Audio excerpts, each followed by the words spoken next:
এবার কালকে বগলা এসেছিল, কালকে ধরেন 2000 টাকার বাজেট করে দিয়েছে, করে নিয়েছে, বাজার করে নিয়েছে। তার আগের দিন 4000 টাকা বাজার। আপনি জানেন যে আমার ওয়াইফ ওখানে থাকে, আমি কি জানি যে বাপের বাড়ি থাকে, কোনো ব্যাপার নেই, বাপের বাড়ি থাকে, পয়সা লাগে। আপনি বললেন যে পয়সা লাগে, ঠিক আছে, তা আপনার ঘরে গিয়েও তো পয়সা নিয়ে থাকতে পারতো। ও আমার বাড়ি যাবেই না, আমার এটা বলি তুমি বাড়ি বেঁচে দাও, নাহলে অন্য জায়গায় বাড়ি নাও। অন্য জায়গায় বাড়ি নিলে কি ও আপনার সঙ্গে থাকবে সেটা বলেছিল? বাড়ি নিলে থাকবে আপনার সঙ্গে? তা বাড়ি নিলে থাকবে সেটা বলি, কিন্তু বাড়ি নিলে থাকবে ও এরকম থাকবে, মানে এরকম আপনি বাইরে কাজ করবেন, আমি বাইরে কাজ করব আর ওইদিকে ফায়দা লুটবে। ঠিক করে ধরো মুখটুক। এই দাওয়ায় বাড়িতে প্রতিনিয়ত, আজকেও মানে কালকে পরশুদিন প্রতিনিয়ত বাজারে নিয়ে মার্কেটিং করে দিচ্ছে। বলছে আমি বাপের বাড়িতে যাচ্ছি, তুমি যাও। বগলা গিয়ে উনি ওর শ্বশুর বাড়িতে যায় না, এইবার সেখানে গিয়ে উনি মার্কেটিং করে ওকে আগের দিন 4000 টাকা দিয়েছে, কালকে বললো 2000 টাকা মার্কেটিং করে দিয়েছি, ঠিক আছে। তারপরে এইখানে বসে বসে আজকে না আগেও দেখে গেছে, স্বীকার করেনি, আজকেও এইখানে বসে বসে ইয়ে করছে।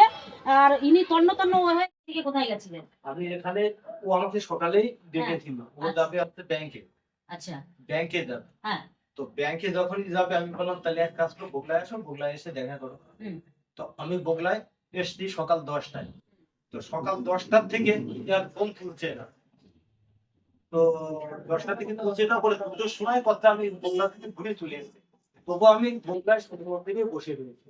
আপনি ওই বাড়িতে যান না? শ্বশুর বাড়িতে যান না? না, ওই পাশে পাইনি। ওই বাড়িতে যান না, আপনি বাইরে যোগাযোগ করেন, বাইরে পয়সা কুড়ি দেন ওয়াইফকে, তাই তো? না, ওই ফোন করে, আমিও ফোন করি, দুজনেই ফোন করি। আচ্ছা, মানে এটা হচ্ছে যে আপনার থেকে পয়সা নেওয়ার জন্য এটা করে কাজ সুবিধা, তাই তো? মানে যোগাযোগ রেখে আপনার থেকে পয়সাটা নেয়, অথচ ওখানে ও সংসার করছে, ওখানে করতে হয়, সংসার ওখানেই করছে, আর পয়সাটা আপনার থেকে নিচ্ছে। পয়সাটা আমার থেকেও নিচ্ছে, আমার থেকেও নিচ্ছে। কি সর্বনাশ! এসছে, বিয়ে করেছে? সত্যি কথাটা বলুন, এদিকে ভালো করে ওনার মুখটা নাও। হ্যাঁ হ্যাঁ, আপনার ছেলে কি বিয়ে করেছে ওনাকে? করেছে। আচ্ছা, করেছে, বিয়ে করেছে, তাই তো? আর কোথায় বিয়ে করেছে? রেস্টি বিয়ে করেছে। রেস্টি বিয়ে করেছে, সার্টিফিকেট কোথায় আছে? ওদের কাছে।